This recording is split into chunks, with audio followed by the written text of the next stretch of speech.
Hi friends, welcome back to my channel.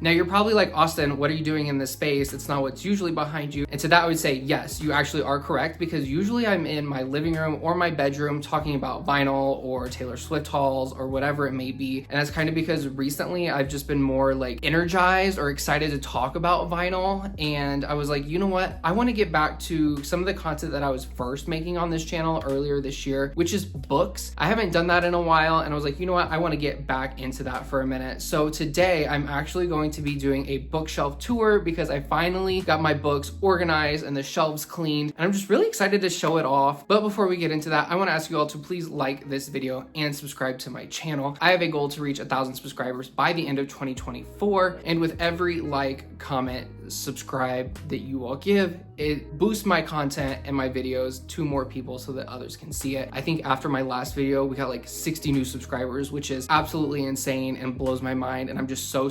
thankful that there's people here who want to watch the videos I make and listen to me talk about vinyl records and books or hauls and Taylor Swift, whatever it may be. I'm just really excited and really happy that you all have been enjoying it, and it makes me excited to keep making more content for you all. So with that, I think that's it for an introduction. We're just gonna get right into the bookshelf tour, so let's do that. Now when I'm looking at my shelves, I start up here in this corner and I go left to right, down a row, left to right, down a row, left to right. In my brain, that's just what makes sense. And I also organize my books in author last name order, just because when I log them into Goodreads, it just puts them in order. So if I'm looking for a book, I know exactly where to go. I don't categorize them by genre or anything special, because for my brain that just complicates it and makes it too confusing. It's just straight up alphabetical order. It's just what makes sense for me and works for me. So we're going to be starting up here in this corner and working our way across the shelves. And then I also just wanted to talk about the shelves themselves and the contact paper that I have on the back of them. So the shelves themselves are just the IKEA Billy bookcase shelves that everybody has. We have them in white just because I think they look cleaner and a little bit nicer. But then a lot of the furniture in this office space is just white. And so I wanted to add a little something fun to it, a little more color to them. So we got this contact paper off of Amazon, and it's actually worked perfectly. We've been able to line it up so it looks like it's going straight across both of them. And we ordered extra so that if we get more bookshelves in the future, then we'll have that and we can keep it going. I'll link it down below if I can find it, if anyone else is interested. But essentially how we did it was we built the bookshelves, and then before sliding the back in, we just contact papered that. And then you kind of have to like be super careful when you're sliding it in, because it's like such a tight fit with that extra layer of contact paper that it can rip. There was not fun times when we were trying to put it together, but it looks super cute. And I think it just adds a little extra like touch or a little extra personality to it without it just being a blank white background. I think it helps all the colors on the shelves pop. And also one of the colors for like our apartment and stuff is green. So I just think it looks really good. So I just wanted to talk about that. And now we can get into the first shelves. So this is the first shelf on the top left. It just has some Lego, it has a guitar and the amp that came with it, and then the baby Gru over here. This is a picture frame that is normally turned around, but because of this video, I turned all the picture frames backwards just because it's got like family and friends in it who didn't necessarily consent to being online. So I turned them around just for privacy, but every other time they're facing outwards, and the frames are really cute and they look really good. So that's all this shelf is. It's kind of empty because we don't have enough books to fill it. So it's just kind of filled with some Lego for right now. And then moving over, this shelf is my physical TBR. So it's all the books that I have not read yet. I try to limit myself to just one shelf so that I'm not like buying more than I'm actually reading. We have a good little collection here of books that I have not read yet. And my goal is actually to finish all of these before I buy any more books, which I've actually done. This shelf used to be full, and then there was some on the other shelf with the Lego, and I've managed to read through enough to where it fits on this one shelf now. This is the popcorn burn book from the Mean Girls musical movie. I thought it was super cute, and it's a book, so I thought it looked cute on this shelf. The rest are just physical TBR books. We've got 10 Things That Never Happened by Alexis Hall, At the Edge of the Universe by Sean David Hutchinson, which I actually have others of his books. We've got the ACOTAR series. My partner has read this. He really liked them, so I'm going to read it. I just finished Throne of Glass not too long ago, so I've been trying to read some smaller, shorter books before diving into a whole other series. Then we've got Deadly Education series. Again, this is a series my partner has read. He really liked it and he recommended that I read it too. So they're still up here on the TBR shelf until I've read through them. Then we've got Alice Osman's Loveless. I have not read this one or Radio Silence, but I have read everything else. We've got the first book in the Simon Snow series, Carry On, Out of Touch. They both die at the end. I know I might be like one of the only people who has not read it. And then we have How to Be a Bad Friend by my friend Kat. She wrote this and I'm really excited to actually fully read it. I've read a little bit of it but have not finished it. It's all about friend breakups. And then we have Snowdrift. I will be completely honest, I've started this audiobook version of this and it's kind of flopped, so probably will DNF this and put this in a little free library that's close to me. And then the last one is A Little Life. I'm excited and also nervous to read this because I know everybody says they just like sob during it. So we'll see how that goes, but I have heard it is an incredible book. And now moving on to this shelf. Again, we're on the second row. We work left to right. So the third shelf, we have What If It's Us and Here's to Us, the duology by Becky Albertalli and Adam Silvera, an incredible duology. They're actually some of the first books that got me back into reading, and so I highly recommend them. If you have not read them yet, super cute. I just can't recommend them enough. And then we have Love Creekwood, a Simon verse novella. I actually don't have Simon versus the Homo sapien agenda. I hope to get it soon so that I can actually read it. I've seen the movie, loved the movie. I know some people have differing opinions, but I really liked it. And then we have Peter and the Starcatchers. This is a book from my partner's childhood. He really enjoyed it, so I picked it up and read it, and it was pretty good. And then the last book in this little section here is You're Not Supposed to Die Tonight by Kaylin Barron. It is a great like spooky time book. It's basically around this horror-themed escape room camp where they kind of reenact Friday the 13th and you have to like survive the night. It's really cute, really good. It is a little bit spooky, so definitely good for like fall time or October if you're into those kind of books. This stuffed animal was our dog Finn's. It was his very first stuffed animal that we got him. He just kind of stopped playing with it, but we wanted to keep it because we got it for him when he was a little puppy, so it reminds us of kind of when we first brought him home. So it just sits here on this shelf now, and I think it's super cute. It's a nice little pop of color. And then we have the Something Like Summer series, which is one of my favorite series ever. There is 1, 2, 3, 4, 5, 6, 7, 8, 9,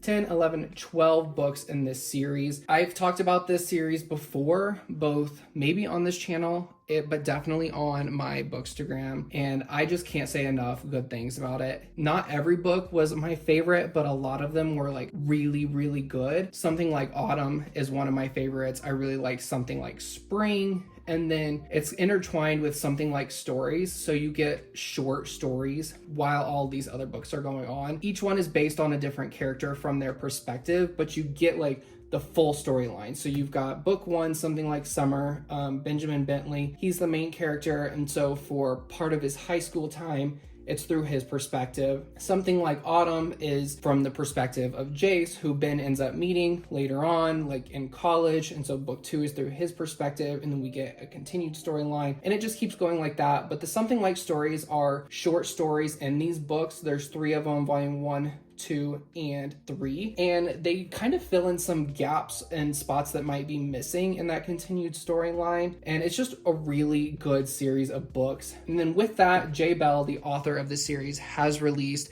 When Ben Loved Tim, and this is him going back and rewriting the original Something Like Summer book, but from kind of his writing and perspective now as a more experienced author. So you get a lot more detail and scenes that were missing from the original book. I was actually kind of nervous when he first announced it because I was like, the original book is already really good. I don't want it to be messed up with this retelling. But I think it did a really good job and it added a lot of new detail that we just didn't get in the original. There is plans, he said, for a few more to go back and rewrite some of the other books as well. So I'm excited to get those in the future when they're released. There's just an entire section of J Bell right here. And I know he has a bunch of other books that I hope to get in the future. So I'm sure this section will expand quite a lot. And then moving over to this next shelf, we have Only Mostly Devastated. This is one of the books that I first started reading again. It's funny because I remember kind of when I've read most of these, and when I first started reading, the very first book that got me into reading was Red, White, and Royal Blue. And then I went to What If It's Us? And then this was another one that was pretty early on when I got back into reading. Then we get into Connor Franta, who I have followed for a long time. I used to watch him when I was in high school. He released his first book, A Work in Progress. I absolutely loved it. And it's definitely well worn because I've had it for quite some time. And then we have Note to Self, his second book, which is also really good. It's more like poems and like photography stuff and little short snippet stories. So another really good book. He does have a third book. I just do not have it. Maybe one day, but I only have those two for now. And then we have The Pledge, which is an incredible book. I think I finished this book in one day, which I never do because I'm such a slow reader, but I ran through this book so quickly. It's about a serial killer on like a college campus that they're trying to figure out. Really, really good. Another good spooky book or for fall Halloween time. Then there's Live For You, Die With You by Caleb Daniel, who I follow on Instagram. A really great book. I gave it 5 stars. If you have not read it, definitely go and check it out. And then next is my Robbie Couch collection. So The Sky Blues, Blame for the Win, If I See You Again Tomorrow, Another First Chance. All really good. Another First Chance wasn't my favorite book. I think it was just okay, but all the others I really, really enjoyed. Then we have The Ballad of Songbirds and Snakes. I need to find The Hunger Games, Catching Fire, and Mockingjay to complete this hard set collection. I just have a hard time finding them in bookstores and stuff. Most of them are just paperback now, which again, I want a full hard set collection because this is already a hardcover book. Then we have a picture. It's us with some friends. This little rock was my friend's that she picked up on a vacation. It somehow made its way to our suitcase. So it's been sitting right here as a reminder to get it back to her. We have Love Light Farms. It's the only one by BK Borson that I currently have. I really want to get into the other ones that kind of fit into this series. I've heard really good things about them and I think they're just really cute. Like that's such a cute cover and it was perfect for the holidays last year. So I'm excited to eventually get into the other ones. And then a random trilogy that I have is the Children of Eden by Joey Graceffa. I went through a big YouTube phase, so I bought Children of Eden when I was in high school, but I genuinely never read it until maybe a year ago or so. The first one was pretty good. I really liked the second one, and the third one, not that great. I did not think it was very good. It just kind of like fell flat for me and felt rushed. But overall, as a series, for being a YouTuber, it was pretty decent. Then there's Boyfriend Material and Husband Material by Alexis Hall. So soon, 10 Things That Never Happened will fit into here. I really liked Boyfriend Material, but I did not like Husband Material. I just didn't think it was that great. I didn't like the character storylines in it. Probably could have done without it. I know there's supposed to be a third book coming out that's like Father Material, I think. So we'll see where that one goes. This one, maybe we ignore it. It's kind of embarrassing. It goes back to the YouTube days. It's Adultolescence by Gabby Hanna. So it's her poetry book. And that's, again, when I was like into all of the YouTuber books. So she just kind of sits there and is kind of forgotten about sometimes. And then a random book, Save Steve. It was okay. We Contain Multitudes. Again, another one that I read when I was first getting back into reading. And that's shelf 4. Shelf 5, we have the first book, which is They Went Left, which follows a girl post-Holocaust as she's trying to find her brother and get adapted back into the world. It's a really good book.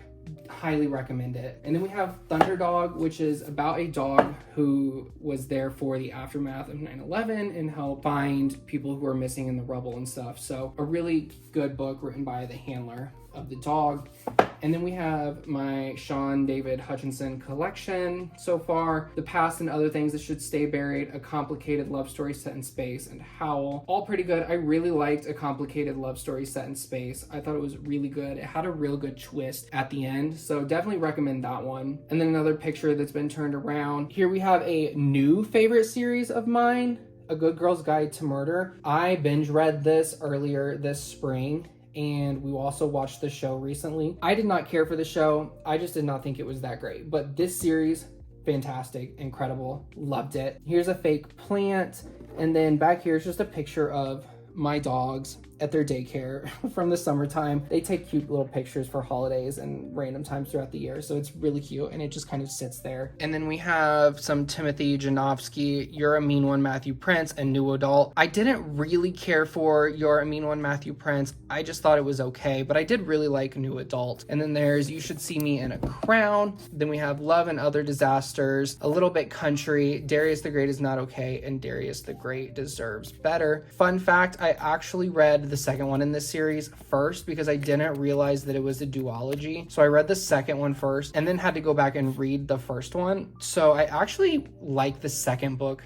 better than the first. Not sure if that's unpopular or not, but that's my thoughts. And then moving on to the next shelves, we have my TJ Klune collection, one of my favorite authors. I think all of his books are really well written, and they're just really good stories. I have hardcovers of most of them, except for The House in the Cerulean Sea. I do want to get a hardcover of this because everything else is a hardcover, including the sequel, Somewhere Beyond the Sea, which was a really good sequel. Not as good as The House in the Cerulean Sea, but it was really good too. And then we have a sprayed edges version of The Lives of Puppets. This was from Barnes & Noble, and it's just got these gears on the edges, and I thought it was really cool. And I don't really have any other like fun sprayed edges, so I loved to have that in my collection. And there's the Extraordinaries trilogy. I really like that. If you like superheroes, you'll probably like it as well. This bowl my grandpa actually carved, and it just sits up here with all of my bookmarks so they're easy to find, and has a random keychain in there. So here's all the bookmarks that I have. Another turned around picture, and then over here on this side we have The Music of What Happens, which I'll be completely honest, did not really care for that book. Reverie, I don't remember a whole lot about it. I remember it just being okay. But then we have Fake Dates and Mooncakes. I loved this book. It was so cute. I gave it a 5 stars, and I recommend it to everybody if they have not read it. So you should definitely read it as well if you have not. And then My Roommate is a Vampire, a cute story for like fall Halloween-y vibes again. Moving on down, we have my Throne of Glass collection. I have read them all. Again, I just recently finished them. I, to be honest, did not care for the first like 4 books. It wasn't until Queen of Shadows that I was like, oh, this is like really good. And then I flew through the last 4 books, but it took me quite a while to get through the first 4. I don't know, something about them, I just thought they were really slow and did not quite care for them. But as the characters grew, and I think as Sarah's writing style evolved, I think they got so much better around Queen of Shadows. Obviously, this space will fill in with ACOTAR once I've read it. But for now, there's just this candle, some little bookends, and then this little embroidery that our friend made for us. We have I'm Glad My Mom Died by Jeanette McCurdy. I listened to the audio version of this, and it absolutely blew me away. It was such a good book, so I needed to get a physical copy too. And then we have the book that started it all, Red, White, and Royal Blue. As I'm sure probably everybody has read at this point, it's a great book. The movie, meh. I thought it was just okay. Not the greatest book to movie adaptation. And then we have this version, which is the Thai collector's edition, I believe is what it is. Somebody from Instagram sent it to me because they accidentally ordered a second one. So they offered to send me the second copy. So I love to have that. And it has some fun pictures in it. And then there's just the normal collector's hardcover edition of it. We have also Casey McQuiston's One Last Stop and the hardcover collector's edition of it as well. And then I Kiss Cheryl Wheeler. I love Casey and their books because, again, Red, White, and Royal Blue got me back into reading in general. So they have a soft spot in my heart. I have not read, I think it's called The Pairing or something. It's their newest book. I just have not read it yet. I'll get to it one day, and then it can join the rest of the family on this shelf. Next shelf, we have Christmas Will Forever Be Your Season. It's kind of a self-reflected story from the author. I thought it was okay, not great, but a decent book. The Silent Patient, which a lot of people have probably read, and then The Song of Achilles and Circe. This I know is a hot take. I did not like either of these. Song of Achilles was quite boring. Circe, I decided to listen to the audio version because I didn't like the Song of Achilles, so I was like, I'm going to listen to the audio version just to get through the book and see how it is. Maybe that'll be different. I think it made it worse. It was just so boring and made it kind of difficult to listen to. So I know that's a hot take. I know a lot of people love these. I personally just did not care for them. This Garrett popcorn bucket has a lot of like random souvenirs and like movie tickets and stuff from like my partner and I's like 6.5 years together.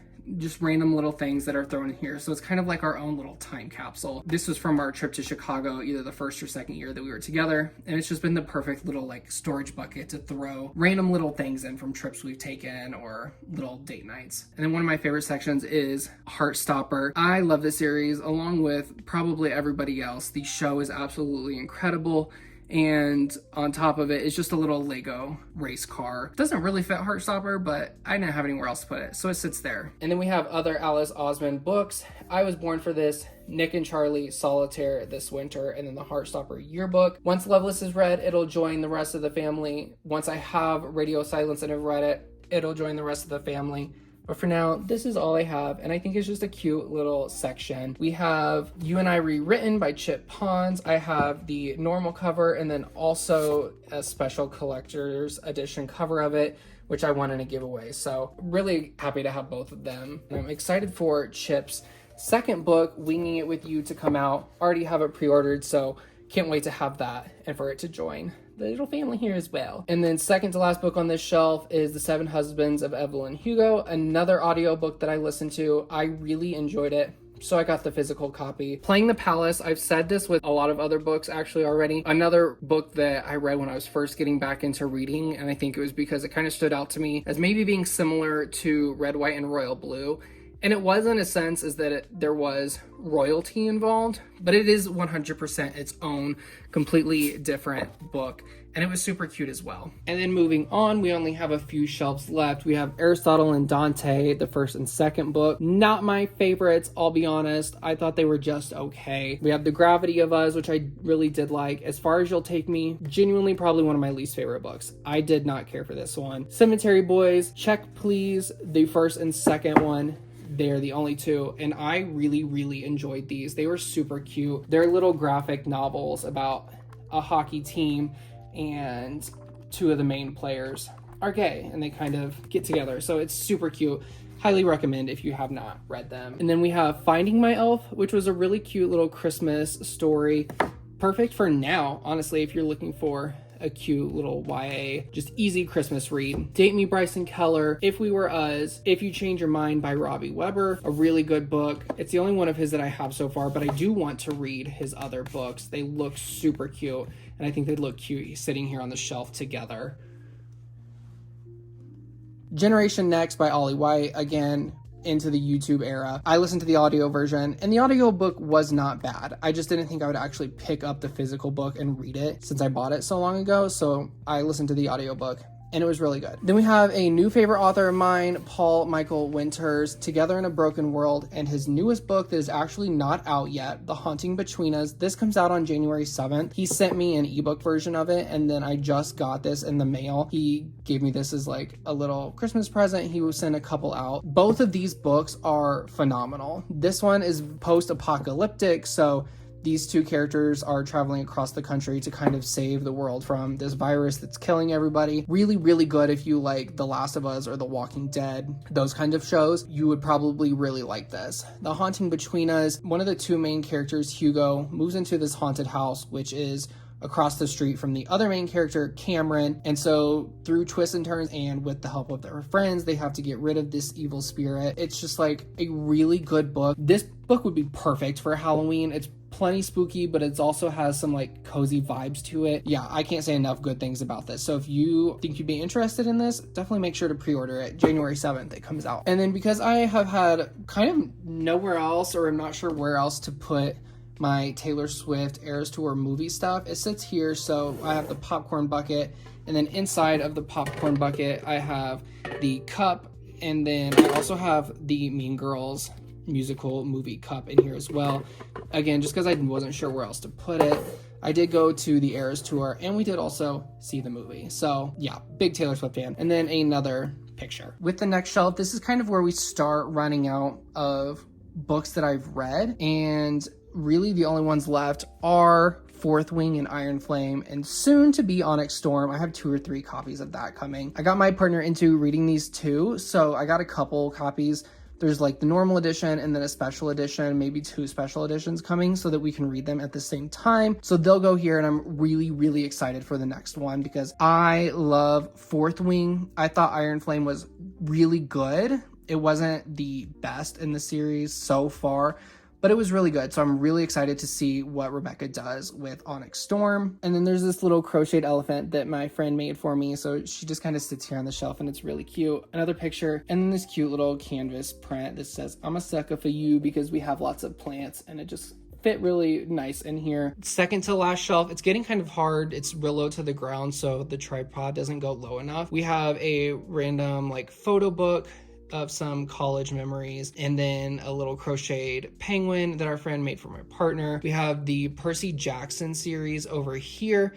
These 3 I have read, these 2 I have not, which is why they are separated. And then the other little race car to the one that was on a previous shelf sits down here. And then off to the side, there's some like random high school yearbooks and stuff. And then the very last shelf, which is kind of the forgotten shelf, we have some smaller Ticket to Ride games, a Lego puzzle, a picture, and then the other side, it's just kind of like those self-help books or like school books, and then a random book from like an Instagram couple that we follow. So this is just kind of like the forgotten shelf and where random stuff goes to live when we're not sure where else it should go. That is my bookshelf tour. I hope you enjoyed it. I hope you enjoyed seeing the books that I have and how they're kind of organized. I like to take my favorite authors and kind of give them their own little highlight moment while keeping everything in that alphabetical order, because again, that's how it makes sense in my mind to keep track of and know if I'm going to look for something, where to go, or if I have read a book and I'm trying to put it on the shelf with the other read books, I know exactly where it goes. We do currently only have these 2 shelves. Once they start to get really full, then we'll add on a 3rd shelf over here again, which is why we have some extra contact paper to fit the background theme that's going on these shelves. But for now, this is all we have, and it works well for us and the books that we have, and I hope to finish reading all of these within the next several months, 6 months maybe. Again, I'm a slow reader, so this will take me a while. So I won't be buying new books for a while, which is honestly great for my bank account. So that's my shelves. That's how I organize them. Let me know down below how you organize your shelves, because I know there's a ton of different ways that people organize them. I don't really have anything else to talk about my bookshelves or my book collection. Yeah, again, please like this video, leave a comment down below, and subscribe to my channel if you like book content. I'm going to really try to get it back into making more content about books and having a good mix of record and book content, and maybe some like unboxing stuff in there as well. Definitely like this video and subscribe, because again, I have a goal of reaching 1,000 subscribers by the end of 2024. But I think that's it for this video. Thank you all so much for watching my videos and for staying through this one. If you have, I love you all, and I will see you in the next video. Bye.